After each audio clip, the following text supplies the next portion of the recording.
women are attracted to some degree to the lower agreeable types. And I think that accounts for the bad boy paradox that you described, at least in part.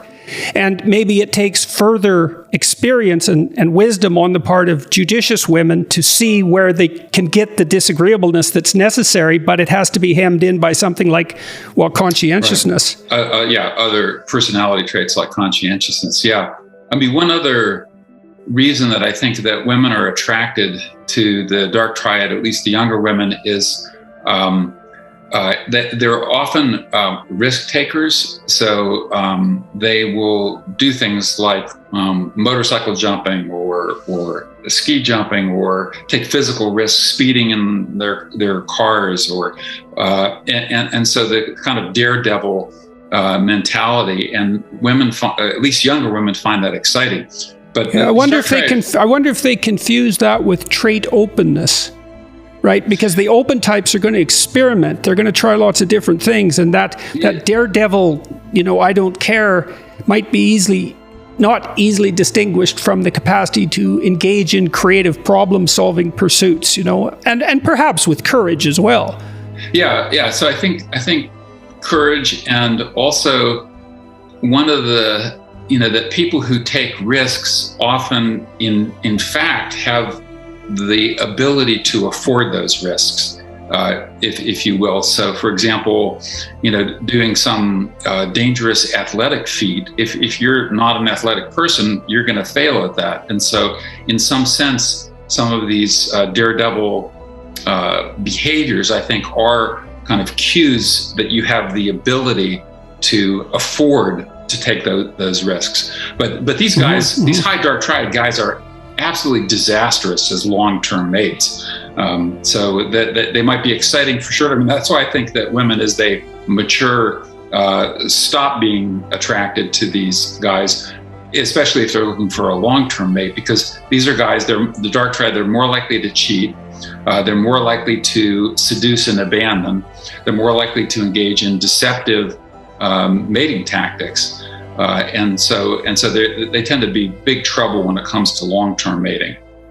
Yeah, well, it also looks like they value themselves greatly. And, sometimes people value themselves greatly. And so they have high mate desirability in your terminology, or maybe some little corruption of your terminology. And I think the dark triad guys mimic that. It's like, I'm so good, I can afford to, distribute my sexual prowess wherever I see fit. And there's some of that happens as men rise in competence hierarchies as well. Well, yes. It happens with women when they rise in their hierarchy. How do you understand? Here's a question I'd really like to hear you answer. How do you distinguish between female and male hierarchies for sexual selection? Because there are obviously women that are more desirable to men. So where are the big sex differences there? I know that women will mate across and up competence hierarchies, and men will mate across and down, roughly speaking. But there are other differences. Yeah. So we recently published a study on 14 different cultures on the sex differences and similarities. And indeed, there are differences. So even things like physical attractiveness, it increases both male and female status, but it increases female status more than male status. Why? Well, what we argue is that, and this is one thing my 37 culture study showed, is that men place a greater priority on physical attractiveness, physical appearance, good looks, and it's not an arbitrary social construction. It's basically an evolved preference for fertility cues. Men who mated with infertile women failed to become ancestors. And so we're all descendants of... I have to ask you this too. Here's something I really got in trouble for. So I was doing an interview with NBC reporter. I don't remember who it was, but he didn't like me at all. So he was trying to catch me out on all sorts of things. And we talked about makeup in the workplace.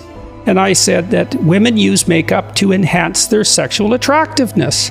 And man, you wouldn't believe the flack I got for that. And I said, well, the reddening of the lips, for example, and the rouging of the cheeks is not only a signal to mimic youth and fertility, but it's likely associated with mimicry of ripe fruit, because our visual system evolved to detect ripe fruit. And if you look through any advertising like any magazine, women's magazines in particular, the association between makeup and fruit is there in the imagery all the time. So, yes. and the flavor as well, for that matter. So, did I say something that I shouldn't have said? Am I wrong about that in some important way? No, you're not wrong about it. But I know what you mean. I've got some flack for that as well. And I mean, one thing that on this finding that men prioritize physical attractiveness, and that physical attractiveness is not just this arbitrary social construction, but in fact, underlying it is a set of cues to youth and cues to health, and hence cues to fertility. This is a very upsetting notion to some people. And so I was actually, even before I published the 37 Culture Study, I gave a talk on it to a sociology department when I was at Michigan. And a female professor came up to me afterwards and said that I shouldn't publish the findings. And I said, well, why not? Because to me, empirical findings are empirical findings, But she said that women had it hard enough without in competing with each other on physical appearance without being told that men have this evolved preference for it, and so the standard social science model is more comfortable for people to believe, oh, it's just arbitrary and infinitely changeable, and you go to, any different culture and they value a whole different set of things.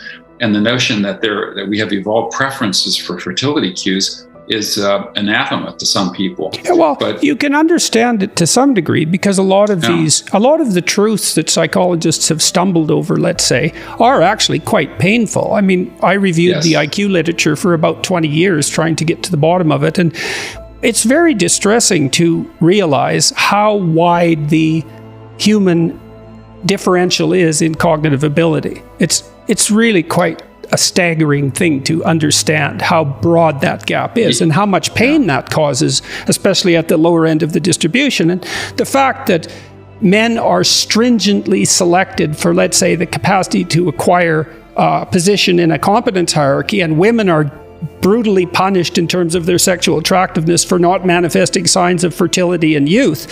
It's like there's a real harshness to that, but it's the harshness, I think it's the harshness of life.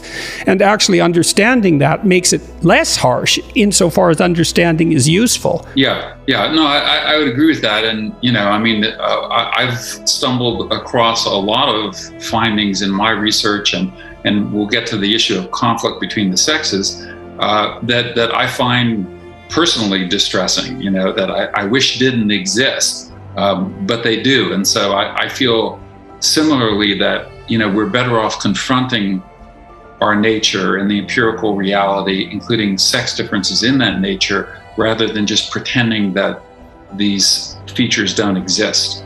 Well, we also should be very cognizant of the fact that the counterclaim, which is that, well, there are no biological what you see, structures underlying our perception, sexual perception and otherwise, and our cognition. So we have no biological nature, which means we're infinitely amenable to social utopian schemes that are designed to turn us into a particular vision of human. And there's great danger in that too. So that's the other side of the coin. Yeah. There's danger everywhere. Yeah, well, what I would say is, implicit in those notions is that humans are passive vehicles rather than active strategists that can be easily manipulated by whatever, and that's not a very flattering view of humans. No, and it's justified some rather wide-scale social engineering attempts in the last 100 years. Yeah. So it is a real danger. It's not. And that doesn't take away anything from the fact that there is such thing as unpleasant fact. Yes. So, and it's reasonable to be cognizant of that.